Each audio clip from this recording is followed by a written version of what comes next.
Hello guys, मैं हूं Deepak Sarotriya, assistant professor department of physics.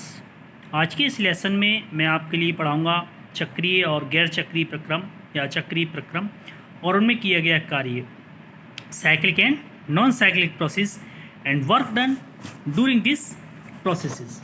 तो चलिए चलते हैं अपने पहले टॉपिक की तरफ। साइक्लिक प्रोसेस क्या होती हैं? चक्रीय प्रक्रम जिन्हें बोलते हैं।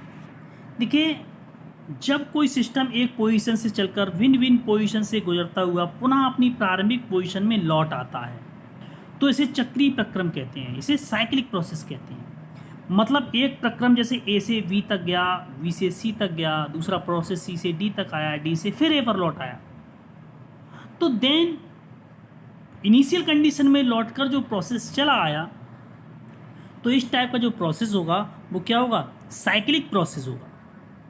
इस प्रोसेस में सिस्टम की इंटरनल एनर्जी में कोई चेंजिंग नहीं होती। इस प्रोसेस में क्या होता है? इंटरनल एनर्जी चेंज नहीं होती। मतलब जो डेल यू है वो इक्वल टू क्या होगा? जीरो होगा। लेकिन फर्स्ट लॉ ऑफ थर्मोडायनामिक क्या कहता है कि del U equal to Q minus W, del U equal to Q minus W. मतलब इंटरनल एनर्जी में जो चेंजिंग होती है वो सिस्टम को दी गई हीट और जो उसने वर्क डन किया उसमें जो अंतर है उसके इक्वल होती है। लेकिन यहाँ पर डेल इक्वल टू क्या है? जीरो है, तो ये जीरो कर दिया। जब जीरो किया तो क्या हो गया? क्यू इक्वल टू डब्ल्यू आया। मतलब साइक्लिक प्रोसेस में किसी सिस्टम को दी गई ऊष्मा या हीट सिस्टम द्वारा किए गए नेट कार्य के बराबर होती है। देखो है नहीं है, क्यू इक्वल टू डब्ल्यू। इस सिस्टम ने क्यू हीट ली, उसको डब्ल्यू में चेंज कर दिया टोटल। तो अगला है नॉन साइक्लिक प्रोसेस। अचक्रीय गैर चक्रीय प्रक्रम किसे होते हैं? वे प्रक्रम जिनमें कोई भी सिस्टम पुनः अपनी प्रारंभिक अवस्थाओं में लौटकर नहीं आता अचक्रीय या गैर चक्रीय प्रक्रम कहलाते हैं, नॉन साइक्लिक प्रोसेस कहलाते हैं। देखिए, जैसा कि ग्राफ में आपको दिखाया गया है कि सिस्टम ए से बी तक गया तो चला गया, ए से बी तक आया, थोड़ी ए से बी तक लौट के। तो इस टाइप का जो प्रोसेस है वो क्या है? नॉन साइक्लिक प्रोसेस है या अचक्रीय या गैर चक्रीय प्रक्रम होते हैं। अब देखिए, इसमें हम देखते हैं कि गैर चक्रीय प्रक्रम में जो वर्क डन होगा वो कितना होगा? वर्क डन इन साइक्लिक प्रोसेस, वर्क डन इन साइक्लिक प्रोसेस। देखिए, मैंने यहाँ पर एक ग्राफ बनाया है साइक्लिक प्रोसेस का, पीवी ग्राफ है। जो सिस्टम है वो डी से सी तक जाता है, ई बे कौन सा है? ई है। और सी से डी तक वापस आता है लौट के, एफ वे से, ई वे से जाता है, एफ वे से रिटर्न होता है। तो एक साइक्लिक प्रोसेस हुआ। माना किसी गैसीय सिस्टम की इनिशियल स्टेट क्या है? डी है। डी है, देखो फिगर में। गैस के प्रसार होने पर यह अवस्था सी में पहुंच जाती है। देखिए, प्रसारित हो रहा है, प्रेशर कम हो रहा है और वॉल्यूम देखो इधर के लिए बढ़ रहा है, नहीं बढ़ रहा है? ये डी से सी तक पहुंच गया। तो माना गैस के इस प्रसार का दाब आयतन वक्र डीईसी है। क्या है? देखो डीईसी है, ग्राफ में दिखा रही डीईसी। अतः गैस द्वारा अवस्था डी से सी तक जाने में किया गया कार्य, मतलब जो डी से सी तक पहुंचा उस प्रोसेस में कितना वर्क डन हुआ वो क्या होता है? जैसा कि हमने फॉर्मूले से पढ़ा था, जो वर्क डन होता है वो इक्वल टू होता है क्षेत्रफल किसके, किस क्षेत्रफल के इक्वल होगा? इसके, ये बीच में क्षेत्रफल जो है, क्षेत्रफल डी ई सी बी ए, ठीक है, ये पूरा इस सर्किल, ठीक है। तो इसे इक्वेशन नंबर आपने फर्स्ट मान लिया। अब देखो, सिस्टम को अब संपीड़ित किया आपने सी से डी तक, मतलब इसको वहीं पुनः उसी स्टेज में पहुंचाना, सी एफ डी से कंप्रेस्ड किया हमने इसके लिए। तो वो प्रारंभिक अवस्था डी में लाया जाए तो गैस को संपीड़ित करने में किया गया कार्य कितना होगा भाई? W C D. W C D क्या होगा? जो क्षेत्रफल ये रहा आपका, जो एरिया ये है, ये मतलब कौन सा area? Area C F D A B, ये वाला, ये एरिया देखो ये, ठीक है। इसको आपने क्वेश्चन नंबर सेकेंड मान लिया। चूंकि क्षेत्रफल D E C B A क्षेत्रफल C F D A B से बड़ा है, अर्थात गैस द्वारा किए गए कार्य गैस पर किए गए कार्य से अधिक है, अतः गैस द्वारा किया गया नेट कार्य। देखिए, यहाँ पर हमने क्या देखा कि ये जो एरिया है आपका, area D E C B A, वो इससे क्या है? इस वाले एरिया से इससे ज़्यादा है।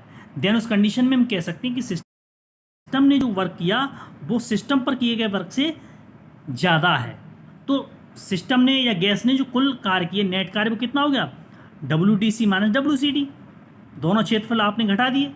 तो जब दोनों क्षेत्रफल एक दूसरे से घटेंगे, एरिया जब आपने घटाया, इस एरिया में से ये इधर वाला एरिया घटा दिया, तो कितना एरिया बचा, ये वाला एरिया बच गया।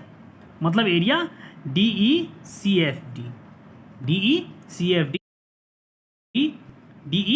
बचा। मतलब W इक्वल टू बंद वक्र का क्षेत्रफल, ये वाला बंद वक्र हो गया आपका। अतः यदि कोई सिस्टम आयतन व दाब P की अवस्थाओं में होता हुआ चक्रीय प्रक्रम द्वारा पुनः प्रारंभिक अवस्था में आ जाता है, तो इस प्रक्रम में सिस्टम द्वारा किए गए कार्य, नेट कार्य बंद वक्र के क्षेत्रफल के बराबर होगा, जैसा कि आपके फिगर में आ गया है। यदि बंद वक्र क्लॉकवाइज डायरेक्शन में हो तो नेट कार्य सिस्टम द्वारा किया जाता है, जैसा कि ये है, ये क्लॉकवाइज डायरेक्शन में है, देखो है नहीं क्लॉकवाइज डायरेक्शन में, इधर कोई है तो सिस्टम द्वारा वर्क किया जाएगा। अगर यही क्या हो, एंटी क्लॉक डायरेक्शन में हो तो नेट कार्य सिस्टम पर किया जाएगा। इस तरह से हो, इस तरह से, इस तरह से, ठीक है, मतलब इधर के लिए ये, तो जो नेट कार्य होगा वो सिस्टम पर किया जाएगा, ठीक है। अब आते हैं work done during non cyclic process during expansion, कि हमने एक्सपेंशन किया है। देखिए एक्सपेंशन तो ऐसे करेंगे, चक्रीय प्रक्रम में किया गया कार्य मैंने A से B तक उसके लिए लेके गया, भाई लौट के तो ये आएगा ही नहीं।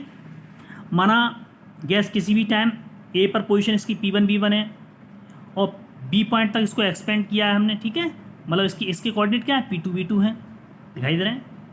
अब इसी पर हमने कोई पॉइंट A और B, दो पॉइंट ले लिए। किसी भी पॉइंट A पर गैस का प्रेशर और वॉल्यूम कैसे P और B है, जैसे A पॉइंट पर बहुत पास लिए, बहुत पास हैं ये, फिगर में तो आपको दूर नजर आ रहा है लेकिन पास हैं A और B दोनों पॉइंट। A पर जो प्रेशर है और वॉल्यूम वो क्या है, P और B है, और B पर जो प्रेशर वॉल्यूम है वो क्या है भाई, B पर एक ऐसा है, इसको बैलेंस में मान सकते हैं, इसको किसे मान सकते हैं, बैलेंस में है ये। जब बैलेंस में है तो प्रेशर चेंज नहीं होगा, तो B पर भी जो आपका प्रेशर होगा वो क्या होगा, सेम रहेगा, लेकिन जो वॉल्यूम है वो कितना हो जाएगा, चेंज हो जाएगा। देखो इधर से इधर को भागा नहीं भागा थोड़ा सा, तो वो कितना हो गया, B से B प्लस डेल भी हो जाता है, या B से B प्लस डी भी हो जाता है।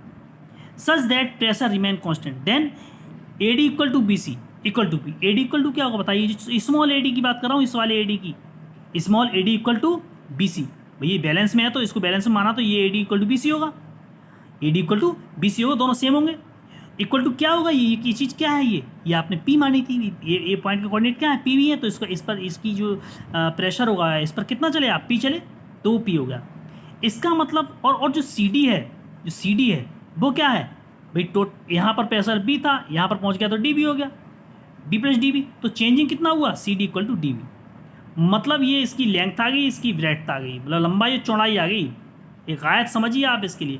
तो इसका work done when system change from state A to B, A से B तक जब सिस्टम गया तो उसने वर्क डन कितना हुआ, DW इक्वल टू PDB आपने पढ़ा नहीं पढ़ा, तो PDB इक्वल टू P की जगह आपने क्या लगाया, P की जगह क्या लगा दिया, AD यहाँ से लिए नहीं लिए AD, और DB की जगह क्या लगा दी, CD, मतलब AD इंटू CD, मतलब लंबाई इंटू चौड़ाई। ये क्या आ गया, इसका एरिया आ गया, किसका, स्मॉल ABCD का एरिया आ गया। DW इक्वल टू क्या हो गया, एरिया ABCD। तो ये आपका एरिया है किसमें, अचक्रीय प्रक्रम, ठीक है, यहाँ पर क्लोज कर्व नहीं है, ये एरिया अलग है ABCD। तो इस तरह से P1 B1 से B1 B तक एक्सपेंड होने में किया गया टोटल वर्क क्या होगा, वो भी आप देख लीजिए भी, टोटल वर्क क्या होगा बताइए, टोटल वर्क क्या होगा, W इक्वल टू ABCD, जिस तरह से यहाँ पर ये लिया है ABCD, पूरा ये ABCD पूरा एरिया आपका। भाई जब ये इतना एरिया है ABCD तक, तो ये A से कैपिटल B तक लाने में कितना हो गया एरिया, पूरा ABC पर इसमें परपेंडिकुलर डाला, C ये D परपेंडिकुलर A से है, पूरा ये एरिया आपका वर्क होगा, टोटल वर्क आपका निकल के आएगा। अब कुछ एक एग्जाम्पल आपका इसमें दिया हुआ है इस टाइप का, तो उसको भी हम सॉल्व करेंगे इसी फार्मूले से कि the PV diagram of cycle process is triangle drawn in order, the coordinate of A and B C R कितना है, जो कोऑर्डिनेट है वो कितने हैं, PV डायग्राम आपको दिखाया गया, A B C के कोऑर्डिनेट क्या हैं, 4 1, B के 2 4 और C के 2 1 है respectively. The coordinate are in order PV हैं, pressure is newton per metre square and volume is in litre, volume litre में है, ध्यान रखने वाली बात है। Calculate the work done during the process from A to B, B to C and C to A. Also calculate work done in complete cycle, complete cycle में कितना work हुआ, ए से बी तक निकालेंगे वर्क, बी से सी तक, सी से ए तक, ठीक है। तो चलिए चलते हैं इसको कैसे सॉल्व करते हैं। देखिए work done during the process from A to B, मतलब एक्सपेंशन जो ए टू बी हुआ उसमें क्या होगा, एक्सपेंशन में एक्सपेंशन वर्क डन कितना होगा बताइए, इक्वल टू एरिया, कौन सा area, A B K L M, पूरा एरिया हो जाए नहीं, जो हमने परपेंडिकुलर डाला ये A B K L M. तो A B K L M में आपने क्या देखा कि ए बी सी एक तो ट्रेंगल हो गया और एक क्या हो गया, ये रेक्टेंगल हो गया, B K L M L C, B K L C, B K L C A B. तो दोनों का एरिया आपने जोड़ दिया, area triangle A B C, area rectangle B C L K. Triangle का एरिया क्या होता है, 1/2 B C into A C, 1/2 B C into A C, ठीक है। परपेंडिकुलर इंटू बेस का हाफ होता है ट्रेंगल का एरिया, और वो तो आपका लेंथ इंटू ब्रेड्थ हो गया, ठीक है। आपने यहाँ पर बी सी की वैल्यू क्या लगाई, जैसे बी सी की वैल्यू, बी सी यहाँ से यहाँ तक कितना है, देखिए यहाँ तक कोऑर्डिनेट क्या है, एक्स एक्सिस है ना, ये बी वॉल्यूम है, तो बी वॉल्यूम का यहाँ कोऑर्डिनेट 2 है, बी वॉल्यूम का यहाँ पर कोऑर्डिनेट क्या है, 2 है। यहाँ पर क्या है, सॉरी यहाँ पर आपका 2 है, बी वॉल्यूम का कोऑर्डिनेट है आपका 1, यहाँ पर 4 है, यहाँ पर 1 है, यहाँ पर 4, यहाँ पर क्या है 1 है। तो उस कंडीशन में आपका जो वी सी होगा वो क्या होगा, 4 में से आपने 1 लेस किया, कितना आया, 3 आया, 3 लीटर आ गया, ठीक है। ए सी कितना है, ए सी आपका है, कितना है ए सी भाई, यहाँ पर कोऑर्डिनेट क्या है, ए सी का 4 है, यहाँ पर कितना है 2 है भाई, प्रेशर क्या है 4 और 2, तो ये कितना होगा, ये टोटल ये वाला कितना होगा, 4 में से 2 गया, कितना बचा 2 बचा, तो ये आपका 2 आ गया। इसी तरह से ये 3 लीटर 2 लीटर आपके ये हो गए के एल और एल सी आपके फिगर में, मतलब के एल पूरा क्या है, इसके बी सी के बराबर है, ठीक है, ये 3 हो गया, और के एल प्लस एल सी कितना है, ये देखो एल सी ये 2 है, यहाँ पर 0 है, तो 2 में से 0 गया, 2 बचा, 2 हो गया, ठीक है। ये मैंने अब लीटर को आपने किस में चेंज किया, मीटर पर क्यू में चेंज किया, तो लीटर का मीटर बनाएंगे तो क्या करेंगे, 10⁻³ से मल्टीप्लाई करेंगे, यहाँ भी आपने मल्टीप्लाई किया और लीटर में इसमें भी मल्टीप्लाई किया, ठीक है। दोनों को आप सॉल्व करें, 2 से 2 आपका कट जाएगा, ये कट हो जाएंगे। तो जब सॉल्व करेंगे तो क्या आता है, 3 × 10⁻³ ये बचा, और इसमें क्या बचा 3 × 2 6, 6 × 10⁻³, और टोटल निकल के आता है 6 और 3 9, 9 × 10⁻³ जूल। ये वर्क जो आया वो ए से बी तक प्रोसेस में आया। अब अगला सिस्टम हम देखते हैं कौन सा वाला, बी टू सी वाले प्रोसेस में। बी टू सी वाले प्रोसेस में कितना आपने एरिया लेंगे आप, बी से सी वाले प्रोसेस में एरिया आपका ये वाला लिया जाएगा, एक रेक्टेंगल ही बन गया सीधा सीधा। तो रेक्टेंगल का ब्रेड्थ इंटू लेंथ एरिया, सीधा सीधा आपने यहाँ पर लगा दिया क्या, एरिया पूरा B L C B C L K. लेकिन यहाँ पर क्या है कि जो कंप्रेशन हो रहा है, क्या हो रहा है, work done during the process from B to C, मतलब कंप्रेशन हो रहा है, यहाँ पर एक्सपेंशन नहीं हो रहा, कंप्रेस्ड हो रही है, कंप्रेस्ड तो हो रही है, इधर कंप्रेस्ड हो रही है। तो वर्क डन किस में आएगा आपका, माइनस में आएगा, किस में, माइनस में, एरिया बी एल सी के, क्योंकि यहाँ पर जो प्रोसेस है वो क्या है, एक तरह से कि इसमें जो प्रेशर है कांस्टेंट है, तो इसमें कंप्रेस्ड हो रही है, कंप्रेस्ड जब हो रही तो मतलब सिस्टम जो वर्क होगा वो क्या होगा, भी एक्सपेंशन में वर्क आपने पॉजिटिव लिया, तो कंप्रेसिंग में जो वर्क लेंगे माइनस लेंगे, एरिया कितना होगा B L B C L K, सीधे सीधे लेंथ इंटू ब्रेड्थ आपने वैल्यू लगा दी, सीधे सीधे कितना आता है -6 × 10⁻³ जे। अब work done during the process from C to A, अब सी टू ए वाला प्रोसेस ले लीजिए, ये ऊपर जाना, यहाँ पर क्या होता है, वॉल्यूम चेंज नहीं होता, बल्कि प्रेशर आपका बढ़ता है, वॉल्यूम चेंज नहीं होता। देन उस कंडीशन में देखिए C2A में क्या करेंगे कि जो work done during the process in this situation there is no change in volume of the gas in the process, मतलब कोई चेंजिंग तो नहीं हो रहा है ना वॉल्यूम में, ये वॉल्यूम तो इधर को है, तो ये चेंज ही नहीं हो रहा है। C2A का सीधे सीधे प्रेशर चेंज हो रहा है, और जब प्रेशर चेंज हो रहा है hence net work done in complete cycle, कितना है नेट वर्क डन भाई, उसमें वर्क डन कितना है, सब सॉरी पहले इसमें तो 0 आ गया, क्योंकि वर्क इक्वल टू क्या होता है PdV, dV जो चेंजिंग है वॉल्यूम में वो क्या 0 है, जब dV चेंज है तो क्या टोटल VCA कितना आ गया, WCA 0 आ गया। अब नेट वर्क डन क्या होगा, W = WAV + WBC + WCA, WA की वैल्यू यहाँ पर लगा दी, WCBC की वैल्यू यहाँ से यहाँ लगा दी, और प्लस WCA की वैल्यू 0 थी, वो यहाँ लगा दी, पुटअप कर दी, और टोटल वर्क जो निकल के आया टोटल प्रोसेस में वो कितना आया, W = 3 × 10⁻³ जूल। तो इस तरह से आप सॉल्यूशन कर सकते हो, इन रूल्स को यूज़ करके आप बहुत सारे क्वेश्चंस को सॉल्व कर सकते हो।